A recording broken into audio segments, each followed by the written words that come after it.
আপনার ভাড়াটা কালকে দিই। কাল তো মনে হয় থাকবো না। কোথায় থাকবেন বলেন, আমি নিজেকে দিয়ে আসবো। ভয় পাবেন না, আমি আপনার টাকা নিয়ে পালাবো না। আমি এই বিল্ডিং এ থাকি, আমি নিজেকে কালকে দিয়ে আসবো। তাহলে আপনি কোথায় থাকবেন বলেন, আমি চলে আসবো। তাহলে কালকে আমাকে সকাল 10টায় ক্যাম্পাসে নিয়ে যাবেন, ঠিক আছে? টাকাটা নিস না, আমার সেমিস্টার ফি থাকবে। বাজি ধরার সময় মনে ছিল না? আরে বাজে দিকে কাল তোর সেমিস্টার ফিটে দিয়ে দিস, ও যেন না জানে। সানিরা আসতে চাচ্ছিল। তানি কি আমার পছন্দ না? সমস্যাটা কোথায় সেটা তো বলতে হবে। আমার পছন্দের মানুষ আছে।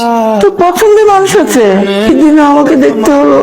পছন্দের মানুষের নাম কি কি করে? মা ও রিক্সা চালায়, ওর নাম জসিম বন। তোমার মেয়ে কোথায় কাকে পছন্দ করে রেখেছে সেটা কি আমার দোষ? 5,000 টাকা দাও তো। প্রতিদিন কি একটা করে শূন্য বাড়বে নাকি? আচ্ছা টাকা নিচ্ছি, একজনকে দিব তাই। মেয়ে নষ্ট করলা তুমি, আর সব দোষ আমার। তার নাকি আবার রিক্সাওয়ালা পছন্দ। খুব ভালো কথা। আগামী সপ্তাহের মধ্যে ওই ছেলেটাকে কোথাও ডাক, আমাদেরও কথাবার্তা বলতে হবে। চলে এসেছেন? কোথায় যাবেন? আজকে আপনাকে নিয়ে সারা শহর ঘুরবো, আপনার সাথে কিছু জরুরি কথাও আছে। আমি রিক্সা বেশি সময় চালাতে পারি না, নতুন চালক তো তাই। তাহলে রিক্সাটা পাঠাতে অটো রিক্সা নেওয়া যায় না? আমি তো অটো রিক্সা চালাতে পারি না। আচ্ছা ঠিক আছে, তাহলে আমরা কোথাও বসে কথা সেরে নিব। কিচ্ছু হবে না, আপনি তো বেশি বুঝেন কেন? আমাকে কি করতে হবে? আপনি শুধু আমার মা বাবাকে যে বলবেন আমাকে আপনার পছন্দ, কিন্তু আপনার বিয়ে করতে একটু সময় লাগবে। তারপর কি হবে? তারপর কি হবে সেটা আমি বুঝবো। তারপর কি সময় শেষ হলে আমাকে বিয়ে করবেন? কি বলেন আপনি এসব? এটা তো নাটক সাজাচ্ছি। বলতে পারেন আমি আপনার থেকে হেল্প চাচ্ছি। আপনার বাবা মায়ের তো আমাকে পছন্দ নাও হতে পারে।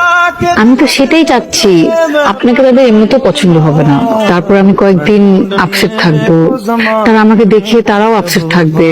এরপরে আমি বাবাকে বলবো আপনি আমাকে ধোকা দিয়েছেন, ছেলে জাতটাই খারাপ, পুরুষ মানুষ আমার চোখের বিষ।